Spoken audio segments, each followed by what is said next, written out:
Thank you. I'm giving you additional information which were not provided in the general briefing, and I'm going to talk about 4 areas, and I'll put them in point form.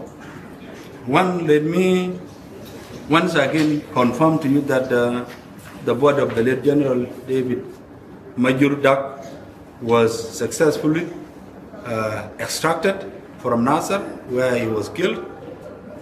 He was not directly brought from Naser. His body had to be taken using a speedboat from Naser to Akobo, and from Akobo the body was picked and brought to Juba, along with the staff from Anmis that was killed with him. The body was received at Juba International Airport by the Command of the Defense, led by the Minister of Defense and Veteran Affairs, the Chief of Defense Forces, the Presidential Advisor for Security. Basically, the entire command was at the airport. As we speak, the body is Juba Funeral Home, and plans have started on the process of burial arrangements. So the command will sit and decide when and where he would be buried. And the command also confirmed that he will be accorded full military honors when he's finally being laid to rest. That's point number 2. Point number 3, after Naser was overrun, and the Assistant Chief of Defense Forces, Lieutenant General Gabriel Duop, who also doubles as the General Chief of Staff for SPLIO, was arrested, along with rest, some components of SPLIO that was integrated into the system during the unification of second level of command. They started fearing, especially those who have been fueling and funding the conflict in Naser. And that's why those who felt that they had been contributing towards arrest in Naser by way of mobilizing, by way of providing funds, they took off. Some went into hiding here, some went to the nearest SPLAIO containment areas here in Juba, say Central Equatoria and Terekeka. Some fled as far as Nuer areas. And as we speak now, we have the Deputy Director General for National Security, ISB, Lieutenant General Yeida, who was in charge of operations, fled up to Nuer area with his bodyguards.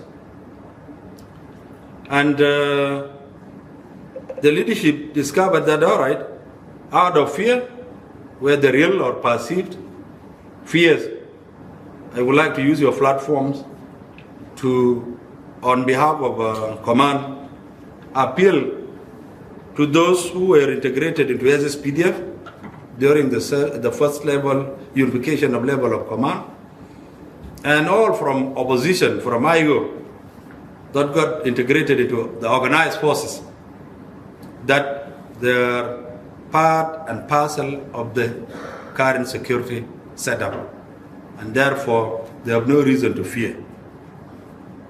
Practically speaking, technically speaking, in terms of organization, they are part of SSPDF and the organized forces. But psychologically and mentally, they are still SPLIO, and that's why they took off.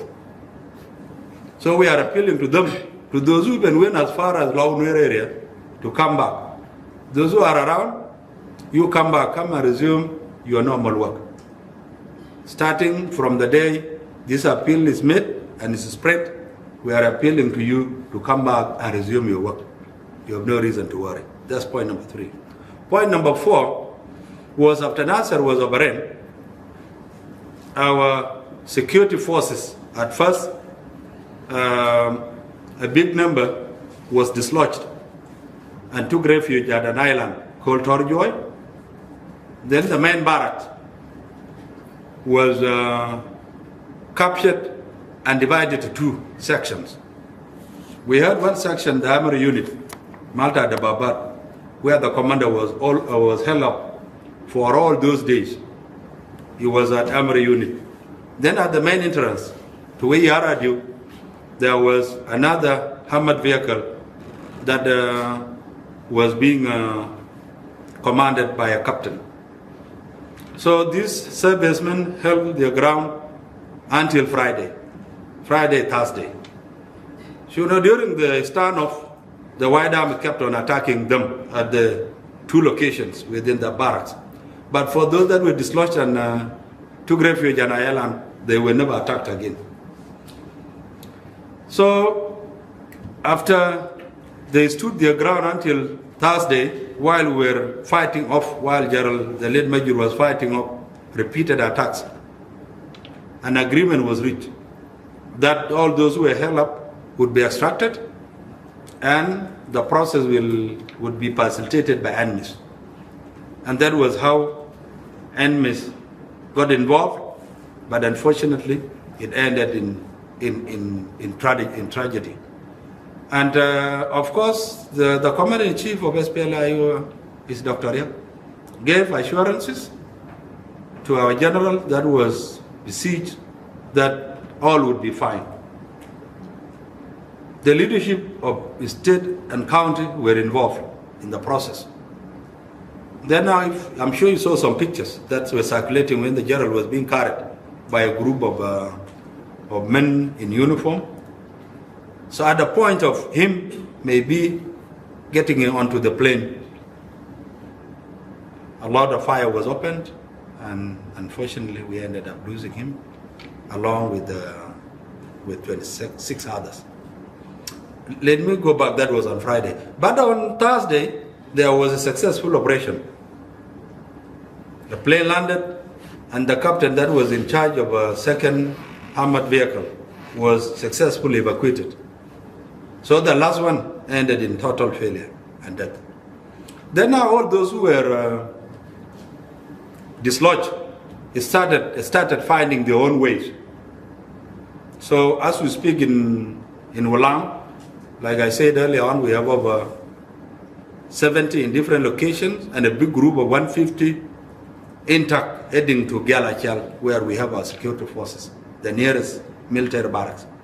But the rest got scattered into Wulang County, and this is where the bone of contention is. So they got scattered, they sought refuge in different villages, and they have been given protection by different chiefs, different clans, and different leaders of the White Army. They have been protecting them up to now, including the ones in Akoba County. So, on behalf of Command of SSPDF, let me once again say thank you to all civilians in Wulang and Akoba counties for showing the highest level of patriotism, the highest level of nationalism, for shunning tribalism, for embracing culture and peace, but not culture of revenge. So we say thank you to them for the support they have been giving them from the day they sought refuge in their respective homes. They have been giving them physical protection, mental security. They have been giving them food, logistics, without even one paying for it up to now. So we are saying thank you to those respective communities, individually and as a group. That's the message from command. And let me reassure those who are still not yet back to us is that we are working very hard to ensure that they are brought to safety, with the cooperation, of course, of the local population that is protecting them. We cannot get them to safety without cooperation and continued support of those individuals and the groups and the clans that took them into protection. So we are coordinating with them and all the friendly forces for them to be reporting to the nearest. For those in Akobo, the nearest military barracks is Wat of Nuer County. For those in different villages in Wulang, we have the nearest at Gyalachal, the nearest at Baliet and Malakal. So we'll ensure that we coordinate so that they are taken to the nearest locations where we have presence. We are coordinating, but there is interference, like I said, before some of you arrived. and let me repeat that, the interference that we have already registered, is that we had agreed with the local population in Akoba County for those who arrived there to be escorted to what? It was put on hold yesterday after Dr. Riek personally interfered in the process. He had instructed the commander of Division 8, Major General James Utonglia, and Utong actually went and sent forces to where our servicemen are being protected with clear orders for them to be taken forcefully to SPLA-IO base at Walgak. The local population refused. Dr. Riek to call the local civilians, persuading them to release them. They said, no, we are not sure that their security would be guaranteed. So they also refused. They said they either would be the one escorting them from point A to where SSPDF is, or they are picked up from where they are direct to Juba. So because there was that interference, Dr. Riek promised that he would provide a plane, an airplane this morning. So we are hoping that it will not end the way it had ended in Nasir. And should anything happen, let the world know that there is already interference from Dr. Riek. Dr. Riek wants to hijack the credit that was given to the local population. He wants to hijack their credit so that he uses it for political leverage or for bargaining. So let everyone know that we are not playing politics. Our primary objective is to save the remaining precious lives. And any political interference that may end up like the one we had in Naser, the person who interfering should be known. The last second information is that, I had said it, but because some of you came late, let me repeat it again. That all along SPLA have been saying that they were not part of the fort that fought us. For those who came late, let me repeat myself, that the officer at the rank of colonel that led the armed white army attack Nasir and overran it was called Colonel Tor Gille-Thorn. Colonel Tor Gille-Thorn, until the day he was killed in Nasir, was an SPLA officer. In 2019, he was a lieutenant colonel. He was selected by SPLA to go and attend training of the instructors for the Naser Unified Forces in Malakal. He was trained as an instructor and deployed at Panier in Bor County of Jonglei State. Somehow he found his way back to Nasser, and just a week before Nasser was attacked by the White Army under his command, he was clearly seen in military uniform addressing members of the White Army and giving them clear instructions that he was going to take Nasser at any cost. And of course he did it. So the question is, this man was not a White Army personnel. He was an officer from SSPLA-IO that was allowed to command the White Army in the fight for control of Nasser. So SPLA-IO is directly implicated.